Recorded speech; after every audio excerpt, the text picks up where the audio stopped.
Hey, what's up? It's me, Marchims, and welcome back to my channel. So today's video, I'm doing this very glam, soft, dramatic makeup look. So actually guys, this look is very inspired yung nakikita natin sa Instagram, like very placado and very, you know, intense. If you're guys looking for a very intensive and very dramatic makeup look, I think this look is very for you. If you want to know how I transform for this look, so keep on watching. So the first thing I'm gonna do is apply the foundation all over my face, and yung foundation na ginamit ko is Maybelline Fit Me foundation.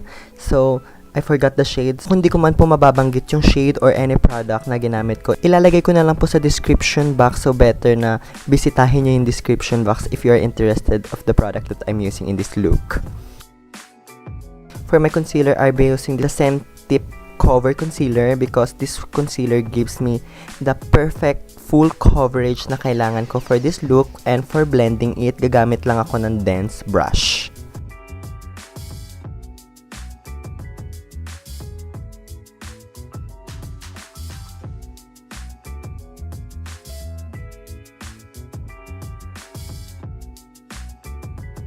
Since we are all known naman na ang Instagram makeup is very placado and wapak, so for my contour, gagamit muna ako ng cream contour stick, and a-apply ko lang siya on my areas or outer perimeter of my face, and gagamit lang ako ng blending brush to blend my cream contour. And also, don't forget guys, your nose, kailangan siya.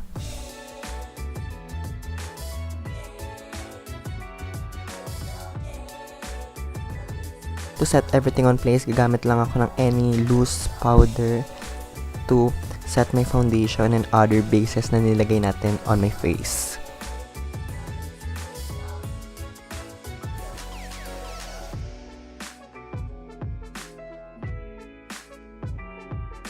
For my eyebrows, the usual thing na ginagawa ko, but this time guys, mas ginawa ko siyang placado and mas dramatic, yung talagang kilay on fleek. So anyway guys, if you're interested on how I do my eyebrows, ilalagay ko lang on the description box yung video ko kung paano ako gumawa ng eyebrows. And also guys, ginawa ko na off-cam yung other side of my eyebrows. Make the contour very sleek like Kim Kardashian contour, gumamit ako ng like the contour powder na ginagamit ko every time, etong Maybelline V-face 2.0. And a-apply ko lang siya on na areas na nilagyan ko ng cream contour para maset na rin yung cream contour.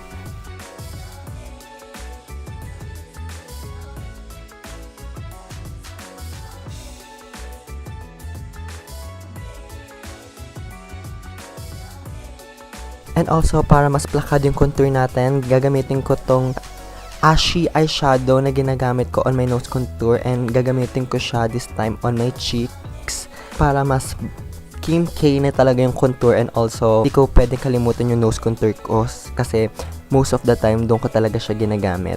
Kasi tingnan nyo guys, mas plakado, mas wapak, at mas notch. For my eyeshadow today, gagamitin ko tong Morphe eyeshadow ko, and I'm come up with a warm light brown, and apply ko lang siya as my transition color on my crease. And after that, gagamit lang ako na itong kind of beige, a little bit ashy shade to soften the transition color. Also, going back again dun sa brown, apply ko lang siya para makuha ko yung desired intensity ng transition color ko.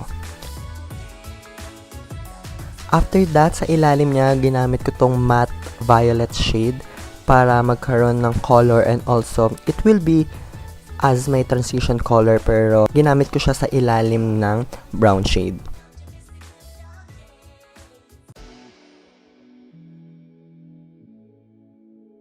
Gamit din ako ng matte black para mas intense etong eye look natin for today. Mas dramatic, mas smoky.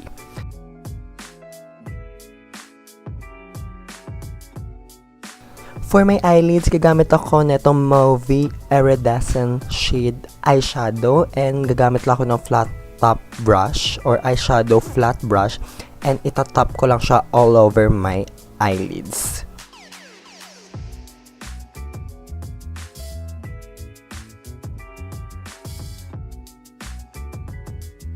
After that guys, gagawa naman ako ng simple, not totally cat eye, pero medyo matulis ang tungkil using a gel liner.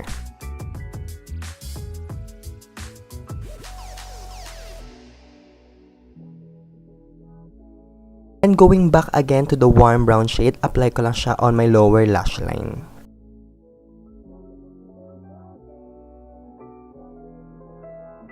Same thing, gagamitin ko tong light shade to soften the harsh line na in-apply natin kanina. And also, the violet shade, apply ko lang siya on my lower lash line too. I apply my falsies off cam, and this time gagamit naman ako ng mascara para mas awake, and same mascara na ginagamit ko from Maybelline.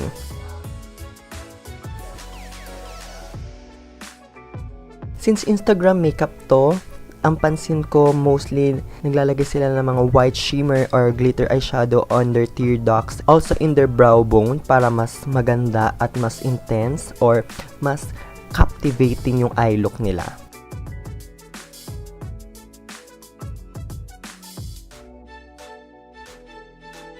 For the final touch-up, gagamit ako ng any press powder at itatap-tap ko lang siya and i-swipe ko lang siya all over my face para smooth and soft yung finish ng makeup natin.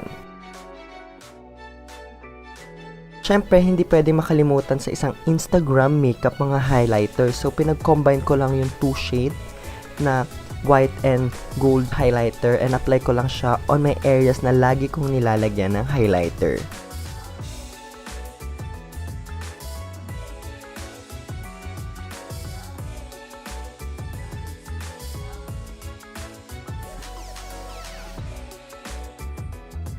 Since intense eye look na tayo, for my lips naman, gagamit na lang ako ng nude warm shade from Rimmel and a-apply ko lang siya all over my lips.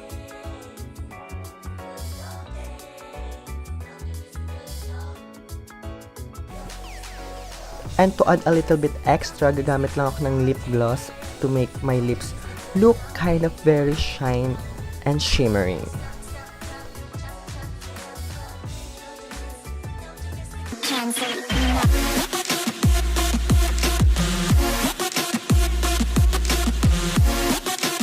So that's it guys, I hope you like this video, and if you like it, don't forget to give this a huge thumbs up and don't forget to subscribe if you haven't. So see you guys on my next video. Only love, no hate. Bye bye!